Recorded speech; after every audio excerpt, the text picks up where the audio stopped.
بسم الله الرحمن الرحيم والحمد لله رب العالمين والصلاة والسلام على سيد المرسلين وعلى آله وصحبه أجمعين اما بعد۔ محترم ناظرین کرام، احکام دین کا پروگرام پیش خدمت ہے۔ آپ کے سوالوں کے جواب ہم کتاب اللہ اور سنت رسول اللہ صلی اللہ علیہ وسلم سے پیش کریں گے۔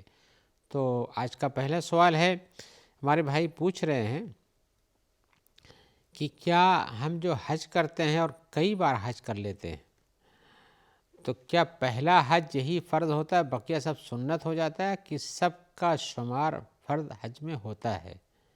ہو سکتا ہے اشکال بہت لوگوں کو ہو کہ ہم جب بھی حج کرتے ہیں تو وہ فرض ہی حج کرتے ہیں، لیکن ایسی بات نہیں ہے۔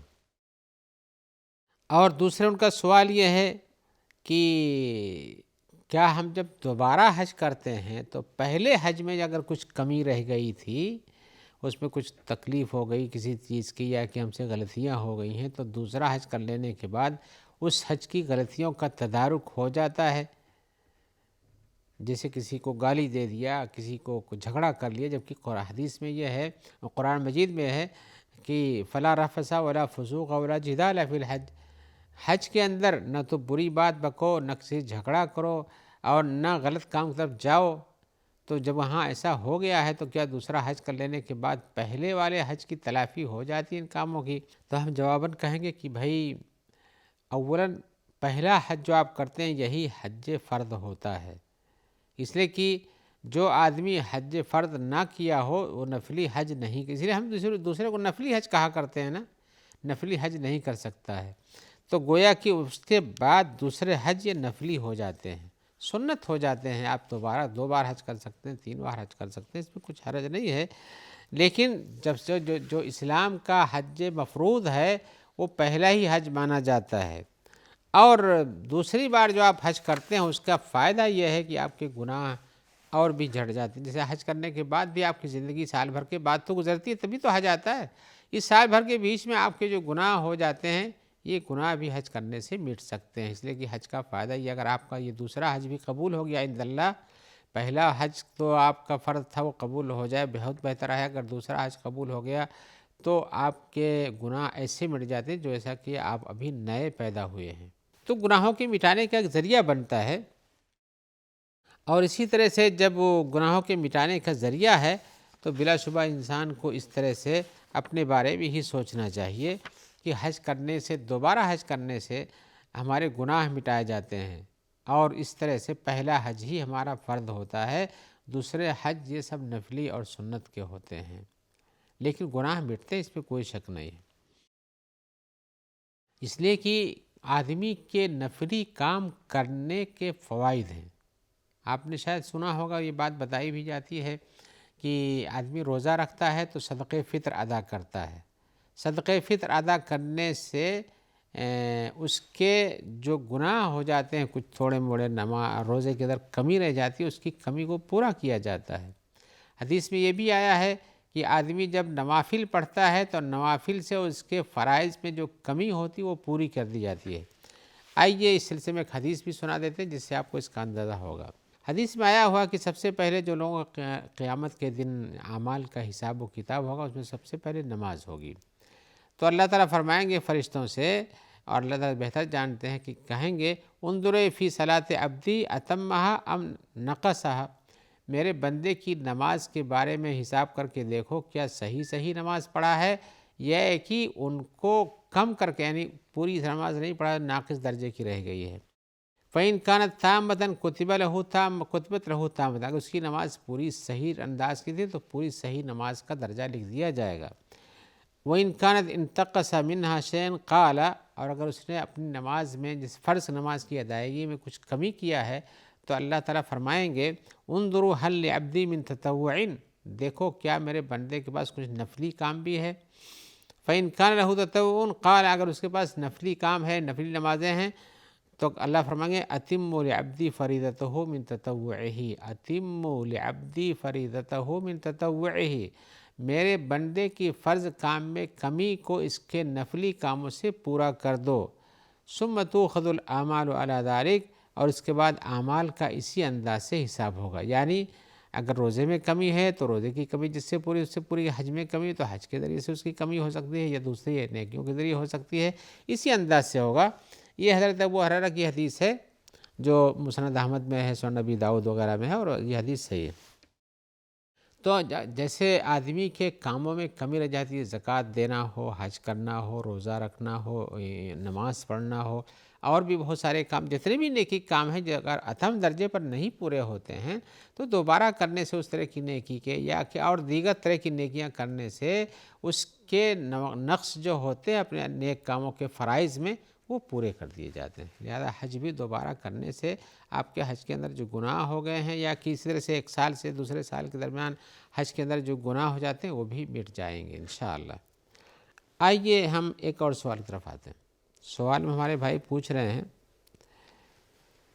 کیا ہم اپنے کسی دوسرے بھائی یا بہن سے اپنے لیے دعا کرا سکتے ہیں؟ انہوں نے کہا بھی جیسے ہمارا امتحان چل رہا ہو یا کہیں ہمارا انٹرویو چل رہا ہو تو ہم اس سے کہیں بھائی ہمارے لیے دعا کرو، ہم کامیاب ہو جائیں، کیا ایسا کرنا جائز ہے، صحیح ہے، یا ایسا ہمیں کرنا ہی چاہیے؟ تو ہم جواب میں بتائیں کہ دیکھیں، سب سے پہلے تو انسان کو اپنے لیے خود سے دعا کرنا چاہیے۔ اس کے لیے کوئی اچنبھا ہونے کی ضرورت نہیں ہے، انسان کو خود سے اپنے دعا کرنا چاہیے۔ یہ نہیں سوچنا کسی کو بھی کہ میری دعا قبول نہیں ہوگی۔ اللہ تعالیٰ تو سب سے قریب ہے، اور انسان کے مانگنے کا انداز اگر صحیح ہے، دعا کرنے کا انداز صحیح ہے، تو اس کی قبولیت میں بھی اتنا ہی مضبوطی رہتی ہے۔ اور یہ بات جان کر کے کہ انسان جس کی اپنی ضرورت ہے اس سے بہتر انداز میں کون مانگ سکتا ہے؟ آپ کو بھوک لگی ہوئی ہے تو آپ جس انداز سے منہ بنا کر کے، رو کر کے، اپنی مسکنت ظاہر کر کے مانگیں گے، وہ دوسرا جس کو بھوک نہیں لگی وہ کیسے مانگے گا؟ وہ آپ کے لیے کہے گا کہ اللہ تعالیٰ اس کو کھانا دے دو، اس کو پانی دے دو، لیکن آپ جس انداز سے کسی سے مانگیں گے، یا کہ کسی بندے سے کہیں گے کہ اس کو کھانا دے دو، پانی دے دو، لیکن آپ کے مانگنے کا انداز اس کے انداز میں فرق ہوتا ہے۔ ایسے ہی آپ کی جو ضرورت آپ کے لیے بہت شدید اور بہت اہم ہے، امتحان میں کامیابی ہے، انٹرویو میں کامیابی ہے، اسی طرح سے اور کوئی بزنس کرو اس میں کامیابی ہے، پڑھنے لکھنے کے اور بھی کوئی بھی کام ہو آپ کا، جو بھی اس میں آپ کامیابی چاہتے ہیں، تو سب سے پہلے آپ کے لیے ضروری ہے کہ آپ خود دعا کریں۔ اب یہ نہ سوچیں کہ آپ کی دعا قبول نہیں ہوتی ہے۔ مظلوم کی دعا قبول ہوتی ہے چاہے وہ کافر ہی ہو، مظلوم کی دعا چاہے وہ کافر ہی ہو، اس کی دعا قبول ہوتی ہے۔ اضطرار میں پڑ جانے والے انسان کی اس کی ایسی کیفیت ہو گئی، اس کے پاس کوئی راستہ نہیں ہے بچنے کا، اسے کھانے کے لیے کچھ مل نہیں رہا ہے، وہ دعا کرتا ہے، کسی بھی طرح کا انسان ہو تو اس کی دعا قبول ہوتی ہے۔ اللہ تعالیٰ نے قرآن مجید میں کفار مکہ کو خطاب کرتے ہوئے کہا ہے کہ جب تم لوگ پانی میں ہوتے ہو، سمندر میں ہوتے ہو، کشتی تمہاری ڈاواں ڈاول ہونے لگتی ہے اور جھکڑ چلنے لگتے ہیں، تمہیں خطرہ لگتا ہے کہ اب ہم ڈوب جائیں گے، تو تم اللہ کو پکارتے ہو، تو اللہ تعالیٰ تمہاری دعا کو سنتا ہے اور کہتے ہیں کہ اب اللہ کو پکارتے، کسی اور کو نہیں پکاریں گے۔ اس کے بعد لیکن اللہ نے فرمایا جب تم باہر آ جاتے ہو اللہ کی حفاظت سے تو تم پھر اللہ کو بھول جاتے ہو۔ تو گویا کہ اللہ کو پکارو تو اللہ کو بھولنا نہیں چاہیے۔ انسان کا مجبوری اور درد اضطرار میں پکارنے پر اس کی دعا رد نہیں ہوتی ہے۔ آپ کی ضرورت ہے تو آپ کو مانگنا چاہیے، آپ کے مانگنے کا جو انداز ہے دوسرا طرح ہو سکتا ہے، لیکن دوسرے سے آپ کہہ سکتے ہیں کہ بھائی ہمارے لیے دعا کرو، دعا کرو، اپنا بھی کرو، دوسرے سے بھی کراؤ، اس میں کچھ حرج نہیں ہے۔ اور اللہ کے رسول صلی اللہ علیہ وسلم نے حضرت عمر سے کہا تھا کہ جب تمہیں اویس قرنی ملیں گے تو تم یہ ان سے کہنا کہ تمہارے لیے استغفار کی دعا کریں، بخشش کی دعا کریں۔ اویس قرنی ایک تابعی ہیں، یہ رسول اللہ صلی اللہ علیہ وسلم کے زمانے میں تھے، لیکن یہ یمن میں تھے، ایمان لائے، لیکن صحابی اس کو کہتے ہیں جس نے ایمان کی حالت میں رسول اللہ صلی اللہ علیہ وسلم کو دیکھا ہو، اور انہیں دیکھنا کا نصیب نہیں ہوا، تو اللہ کے رسول نے حضرت عمر سے کہا کہ اگر تمہاری ملاقات ان سے ہوگی، اور وہ حج کرنے آئے تھے تو ان سے ملاقات ہوئی حضرت عمر کی، تو کہا کہ جب ان سے ملاقات ہوگی تو ان سے کہنا کہ تمہارے لیے اللہ سے بخشش کی دعا کریں گے۔ حضرت عمر کا مقام آپ جانتے ہیں، اور اسی طرح سے ایسے صحابہ کرام میں یہ جو خلفائے راشدین ہیں ان کی جنت کی بشارت بھی موجود ہے طرح طرح کی چیزوں سے، لیکن اس کے باوجود بھی رسول اللہ صلی اللہ علیہ وسلم نے ان سے کہا کہ اپنے لیے استغفار کی دعا کرانا۔ تو استغفار کے لیے انہوں نے کہا، اس میں ہم یہ بتانا چاہتے ہیں کہ دوسرے سے اپنے لیے دعا کرائی جا سکتی ہے۔ آپ تو ہر کوئی اپنے لیے استغفار کی دعا کرتا ہے، لیکن دوسرے سے بھی کرائی جا سکتی ہے۔ ایسے ہی ایک صحابی ہیں صفوان ابن عبداللہ ابن صفوان صحابی ہیں، تو یہ کہہ رہے ہیں یہ شام آئے تو ان کے ابو الدرداء سے ملاقات ہوئی گھر میں، تو ان کو ملنے کے لیے آئے تو آئے نہیں، تو ام الدرداء سے ملاقات ہوئی۔ درداء یہ بیٹے تھے، ان کے باپ اور ماں سے ان کی ملاقات، باپ سے گئے تھے ملنے، تو ماں سے ملاقات ہوئی، تو انہوں نے کہا کہ کیا تمہیں اس سال حج کرنا ہے؟ تو کہا کہ ہاں، کہا فدع اللہ لنا بخیرین۔ یہ ام الدرداء یہ صحابیات میں سے ایک فقیہ صحابیہ جانی جاتی ہیں، ان کی کئی ساری حدیثیں ہیں، تو کہا کہ اگر تم چاہتے ہو حج کرنے تو ہمارے لیے بھی خیر کی دعا کرنا۔ تو یہاں بھی ایک صحابیہ کا عمل ہے کہ انہوں نے ان سے کہا کہ ہمارے لیے خیر کی دعا کرنا۔ ویسے بھی رسول اللہ صلی اللہ علیہ وسلم فرمایا ہے کہ آدمی کی اپنے بھائی کے لیے اس کی غیر حاضری میں دعا کرنے، اس کی دعا قبول ہوتی ہے۔ یعنی چاہے آپ اس کے سامنے نہ ہوں، دور سے دعا کرتے ہیں تو بھی دعا قبول ہوتی ہے۔ اور ہوتا یہ ہے کہ جب وہ دعا کرتا ہے تو اس کے پاس فرشتہ ہوتا ہے، جب یہ اس کے لیے دعا کرتا ہے تو فرشتہ اس کی طرف سے آمین کہتا ہے، آمین کہتا ہے، اور کہتا ہے کہ تم کو بھی اسی طرح سے نصیب ہو جائے، آمین وَلَكَ مِثْلُ ذَلِكَ۔ تو اسی صورت میں یہ روایت جو ہے بتاتی ہے کہ اگر آپ غیر حاضری میں دعا کرتے ہیں تو بھی دعا قبول ہوتی ہے، بلکہ فرشتے اس پر آمین کہتے ہیں۔ تو اس قسم کی چیزیں معلوم ہیں کہ دعا دوسروں سے کرائی جا سکتی ہے۔ حضرت عمر الخطاب نے قحط سالی کے زمانے میں حضرت عباس ابن عبد المطلب سے دعا کرائی، جو رسول اللہ صلی اللہ علیہ وسلم کے چچا تھے، تو غیر سے دعا کرائی انہوں نے۔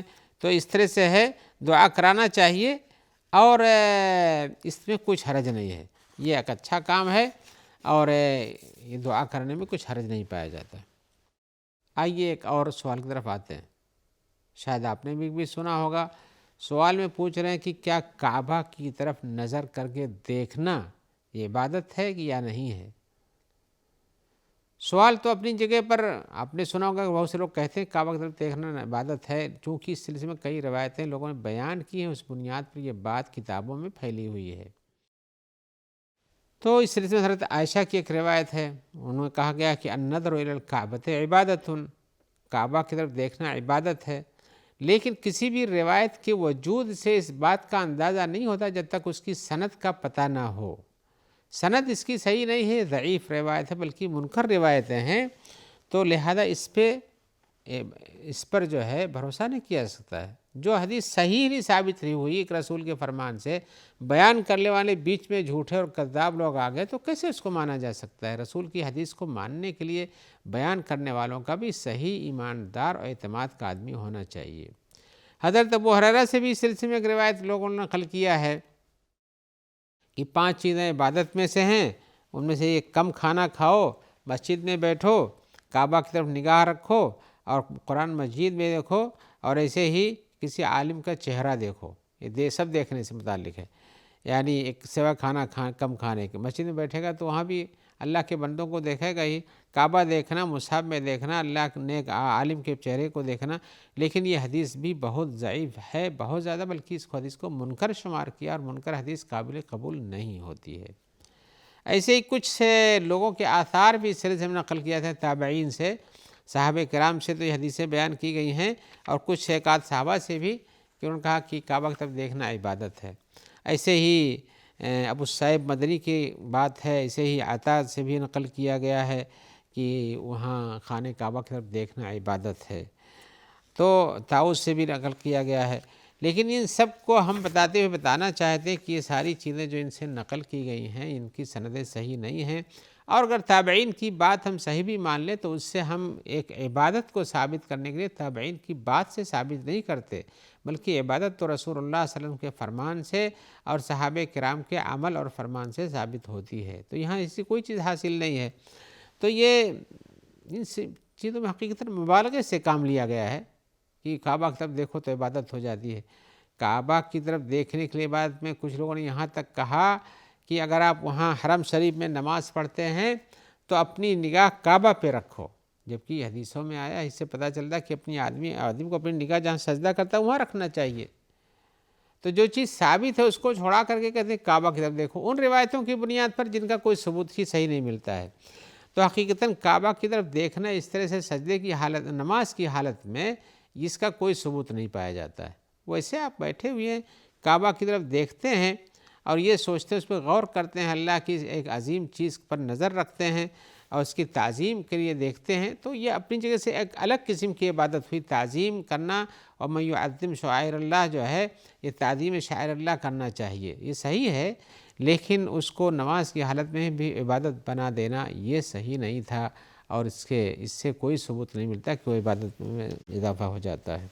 آئیے ایک اور سوال کی طرف آتے ہیں۔ سوال ہے کہ لال کپڑا پہن کر نماز پڑھنا درست ہے کہ نہیں؟ یہ سوال اپنی جگہ پر، اس کا نتیجہ اس بات پر ہے کہ لال کپڑا پہننا جائز ہے کہ نہیں۔ اگر لال کپڑا پہننا جائز ہے تو نماز پڑھنا بھی جائز ہے، اور اگر لال کپڑا پہننا نہیں جائز ہے تو نماز پڑھنا بھی نہیں جائز ہے۔ جیسے نجس کپڑا پہن کے آپ نماز پڑھیں تو نماز نہیں ہوتی ہے، تو کیا لال کپڑا پہننا درست ہے؟ اس میں نجاست نہیں، لیکن اس کا جائز تو ہونا چاہیے۔ تو لال کپڑا پہننے کے بارے میں عام طور سے علماء کا فتویٰ یہی ہے کہ اس کا پہننا جائز ہے۔ ممانعت کے لیے جو باتیں بتائی جاتی ہیں وہ صحیح نہیں ہیں، بلکہ اس کے ثبوت خود رسول اللہ صلی اللہ علیہ وسلم کے عمل سے ملتا ہے کہ آپ نے لال کپڑا پہنا ہے۔